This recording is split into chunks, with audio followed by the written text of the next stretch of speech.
Welcome back. This is episode 296A of the NYYST podcast. I am your host, Christian, and I am flying solo today. And forgot to mention here at the onset, we are brought to you by NYYNewsTV. This is normally the Patreon episode. So if you are a patron of NYYST, I do apologize. There's no exclusive content there this week. I felt like this needed to be out in the open to the public. And it's 296A because Chris isn't here. And it's kind of an extension of the last episode. So to not do a full episode, but to give a little bit more of what was going on Sunday night, if you listen Monday. The Yankees went out to Anaheim and they lost the series, okay? So things have not gotten better for the Yankees since we last recorded on Sunday. They had a terrible split in Oakland, and then they went to Anaheim and they proceeded to lose 2 out of 3 games, okay? Now, what is going on with this team, okay? I don't have an answer for it other than it's pretty much dysfunction at this point, okay? Because let's play a little fantasy game here. It's the morning of opening day, before the weasel opens his mouth. You're excited, spring is in the air, baseball, whatever, all those good feelings. I come to you. I have a crystal ball in my hand.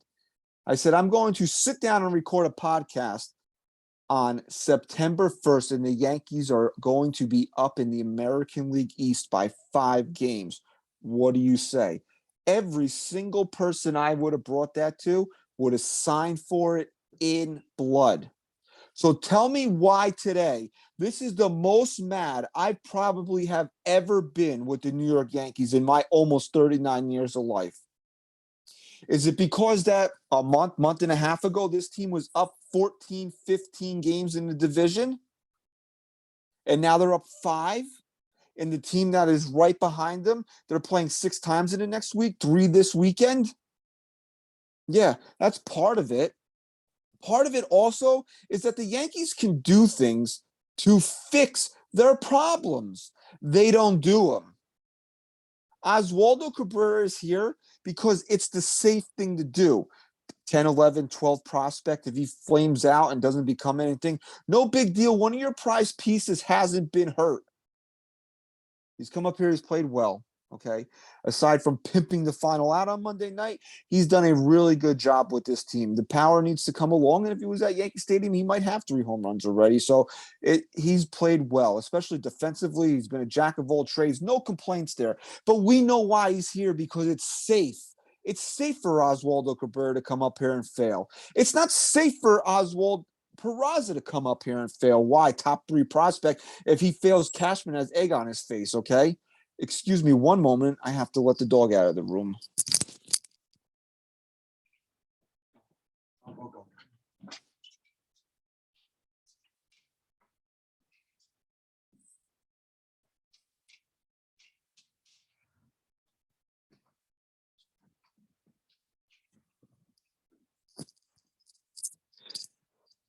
Sorry about that. I'm back. Usually the dog is pretty good, but it's daytime, the window's open, and he sees things and he wants to go outside and bark at them, okay? So PERAZA comes up here, he fails, Cashman looks bad. And now whatever perceived value this guy has, gone, right? Okay, so that is why this is one simple thing the Yankees can do to fix themselves. Do they do it? No, okay. They don't do it. They don't do it. Every team, read. I've been reading for the past week of every team calling up top prospects except for the Yankees. This team is free falling. There's no way PERAZA, their first names are so similar, I get them confused when I'm speaking. There's no way PERAZA can come up here and be worse than Isaiah Kiner-Falefa, okay? Who Michael Kay the other day said that 260 average is empty. Where did you hear that? Out of my mouth. Empty 260. And then last night, which is going to bring me to another point. Last night, Mike Trout, routine ground ball. He boots it. Now Ohtani comes up. And if you've been watching the Yankees at all this year, you knew exactly what the end result was that at bat was going to be, and it happened out into the rocks or close to it. I don't remember exactly where he hit it. 3-run bomb. The game was over from there. You could have went to bed, but we'll get to when you really could have went to bed in a second. Okay. Garrett Cole gives up a 3-run home run to Shohei Ohtani. Now, who's been a bigger defender of Garrett Cole than I have? Not many people. But the ones that are still defending him, you are clueless, okay? I'm going to sit here and still hold out hope that once the calendar clicks to October, or even in his next start, that this is finally going to be the SMD tour that I made an idiot of myself talking about all season. Okay? Every time you think Garrett Cole's going to do it, he does what he did last night. And he has that one pitch, that one inning that completely ruins everything. And Michael Kay is telling a story last night about why Garrett Cole is a Yankee. It came down between the Angels and the Yankees. The Angels and the Yankees. He could never go to the Dodgers because his wife hates the Dodgers. Thank you, Amy, for loving the Yankees. Now he's our problem, okay? Thank you so much that you love the Yankees, and now we have to deal with the mental midget that is your husband, okay? Because I'm telling you right now, I watched the Met game before the Yankees came on, and I can guarantee you that Jacob deGrom does not lose that game last night if I was up pitching for the Yankees, okay? He gets Shohei Ohtani out.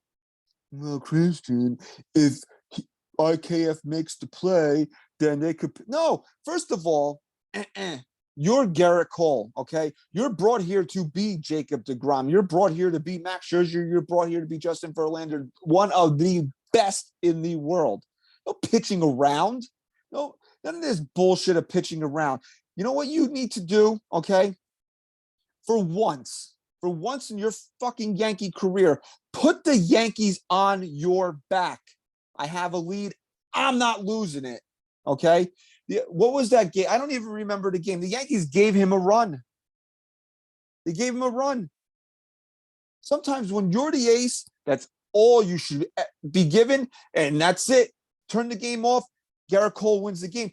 No, he doesn't do it. Last night, same thing. You got 2 runs. Make a pitch. Get this guy out. No, instead he hits a 3-run home run. Slap in the glove. I'm supposed to now trust you to get the postseason off to the proper start that it needs to be. You can't even get out Shohei Ohtani in a big spot because IKF made an error. And you know what? I hate saying this, okay? But the Garrett Cole we thought we were getting, if he played for any other 29 teams, he'd be that Garrett Cole. You know why he's this Garrett Cole? Because he's got Brian Cashman's stink all over him. Just like the shortstop that booted the grounder that caused this whole train to get started, to push this train down the tracks. He's got Brian Cashman's stink all over him too. Oh, and Aaron Boone last night. Oh, we think Isaiah Kinefluff is one of the best defensive shortstops. Under what metric are you looking at? Because whatever it is, it shouldn't be used. He has been terrible. Terrible. You cannot sit there and tell me that when the ball is hit to him, you're not nervous. We went from last year with Gleyber Torres being so bad at shortstop that Andrew Velasquez had to start a win-or-go-home postseason game to now Isaiah Kinefluff. Well, you don't know what you're getting at bat to at bat when a ball is hit to him. Is a lot of the angst from Yankee fans towards him because Correa, Seager, Simeon, everybody, the fact that PERAZA is down there, all this shit is swirling around him and he's still the shortstop? Yeah, a lot of it is due to that, and I'll be the first to admit it. But again, this is Brian Cashman's doing. You couldn't get creative? Oh, stopgap. I need a stopgap because Volpe's ready in 2 years. First of all, Peraza's probably ready right now. Let's not get into that again. But Volpe could be ready in 2 years. I need somebody to just fill the hole. What about Carlos Correa, Brian? What about Carlos Correa, who's going to opt out of a 3-year contract where he had opt-outs after each of the 2 years of the contract? What about him? Oh, really?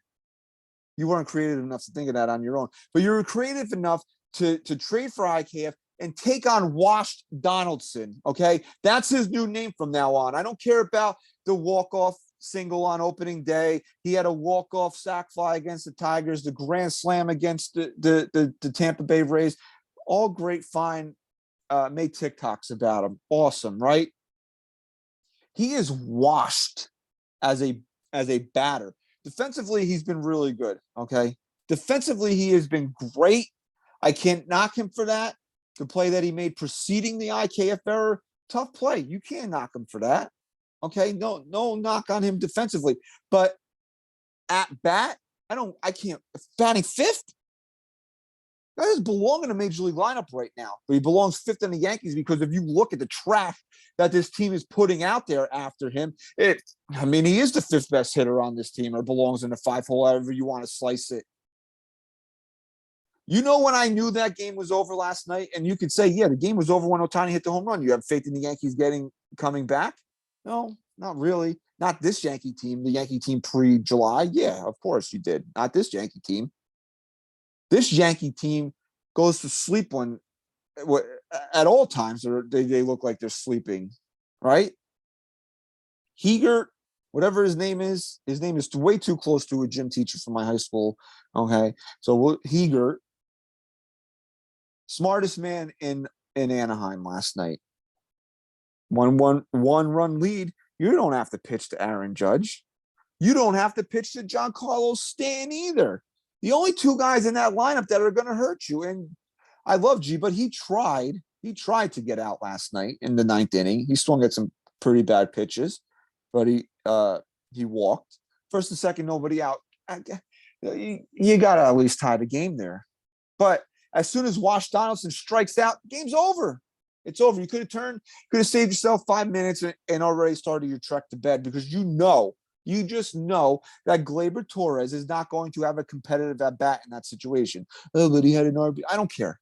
Okay. This is when it mattered now. Okay. The game's on the line. You got runners at first and second. Wash Donaldson just struck out. You need to put a good at bat together. He doesn't even do that. Doesn't even look like he wanted to compete in that situation. And then, you got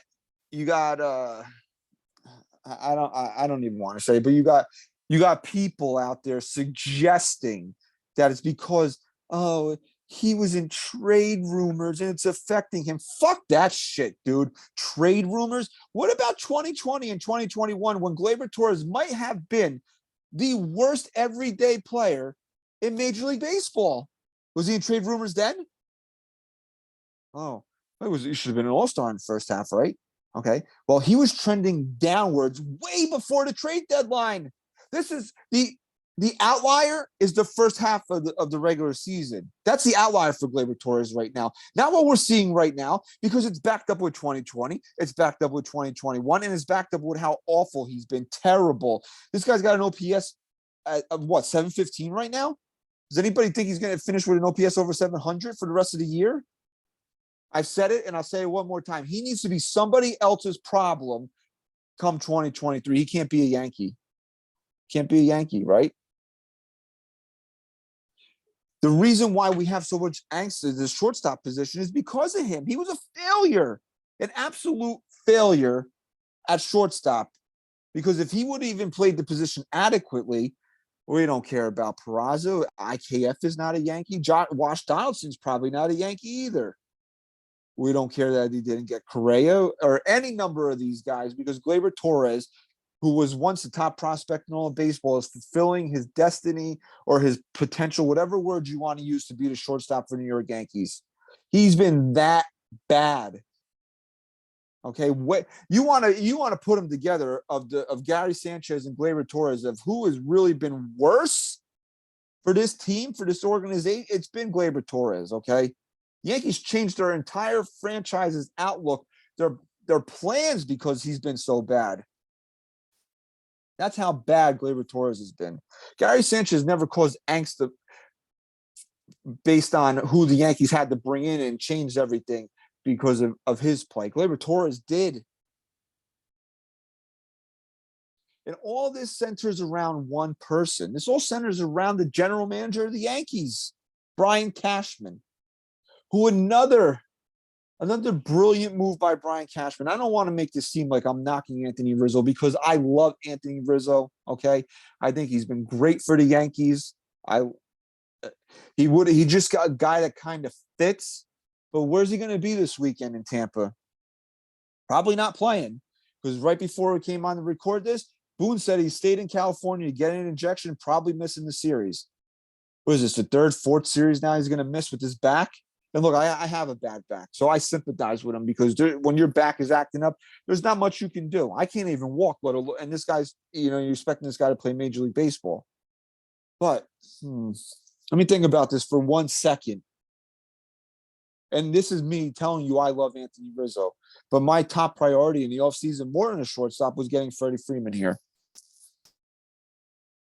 Why is Anthony Rizzo a New York Yankee? Safest, cheapest option. End of story. Matt Olson would have cost a boatload of prospects. Oh, I can't trade these guys. I can't trade them. Freddie Freeman would have cost the money. Instead, the Yankees go for the third option, and now look what's happening.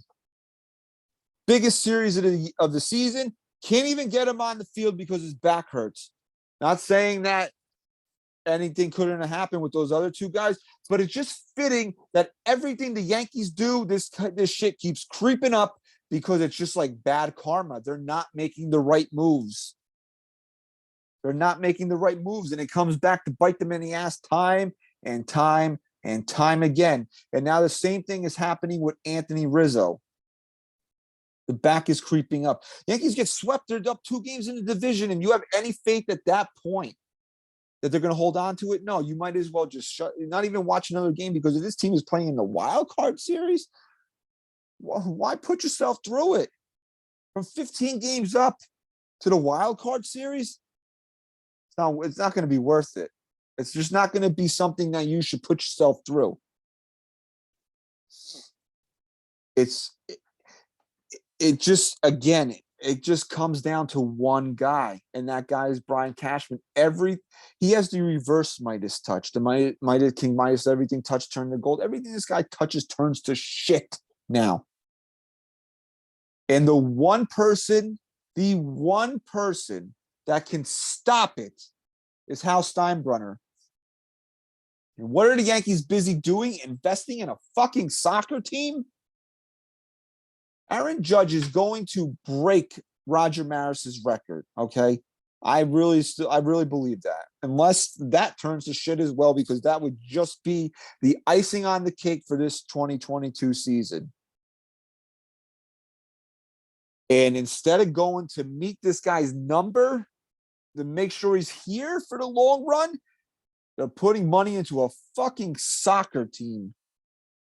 It's AC Milan or whatever it is. I don't care. I literally do not care, because the Yankees are a baseball team, but they're acting like a business. And if you want to go with if George were alive, yeah, George would have done both things. Are you confident that Hal's going to do both things? George might have invested in the soccer club. That's true. He could have. But he also would have signed Aaron Judge. Are you confident Hal's going to do both with this extra expenditure now? And is there hope for the Yankees, regardless if Judge comes back or not? Is there hope for them if Brian Cashman is still calling the shots next year? No. I pray to God. I really do. I'm praying right now, Lord, that November 1st, 2nd, whenever it is, I look back at this podcast and realize, wow, you were a fucking idiot, because the Yankees just won the World Series. I want to be wrong more than anything. But trending downward every single year since 2017. That should have been the start. Instead, it's the peak. 2017 was supposed to be the start of the rebuild, the rebirth of the Yankees, and now it looks like the peak. At some point, you got to start over again. And if the Yankees don't at least make it to the World Series this year, and Brian Cashman comes back, it just shows you that House just doesn't care. He just doesn't care about the product on the field being as good as it can be. Good to a point, but not as good as it can be. And even with the resources that Hal puts into this team, even with the resources he puts into this team, $270 million payroll should not give you a team that falls flat on their fucking faces in July and August, especially. The worst months since 1991. Does anybody realize how bad the 1991 Yankees were? There's not any Yankee team you should ever want to be compared with the 91 Yankees.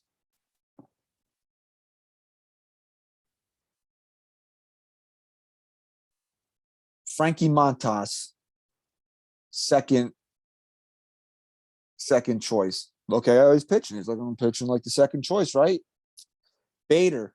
We still have to look at Aaron Hicks because Bader is hurt. These are all moves that Brian Cashman has made, and nothing will change until Brian Cashman is gone. Everybody's screaming, fire Boone, fire Boone, fire Boone. Why? For doing his job? For doing what Brian Cashman, the weasel, hired him to do? He should be fired? And yes, I did want Boone gone. It was time for a regime change after last year. Yankees ran it back. Now it's blowing up in their face.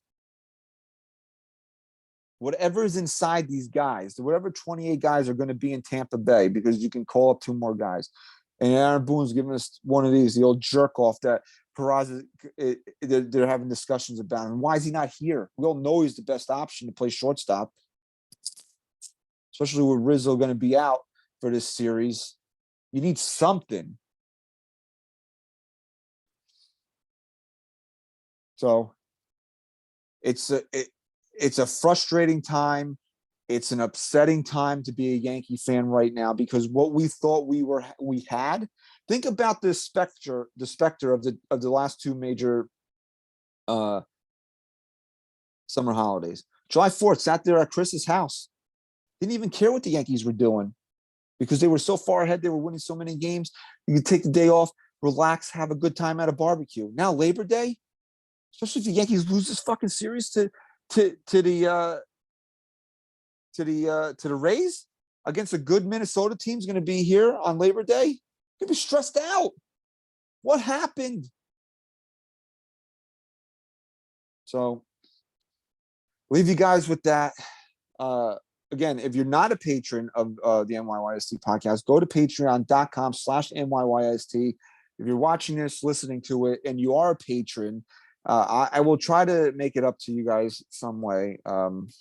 We do appreciate the continued support of NYYST and NYYNewsTV. Go to @NYYNewsTV on Twitter for the information on the sequel, the next event, and praying to God that it actually happens, because the way the Yankees are trending, we don't even know at this point. But please go there for all the information on how you can get tickets, watch the game, okay? And go to @NYYST_podcast. Follow us there. Follow me personally @Christian_NYYST. Thank you once again for your continued support. This was episode 296A, little bonus episode for everybody. Thank you, and I'll see you next time.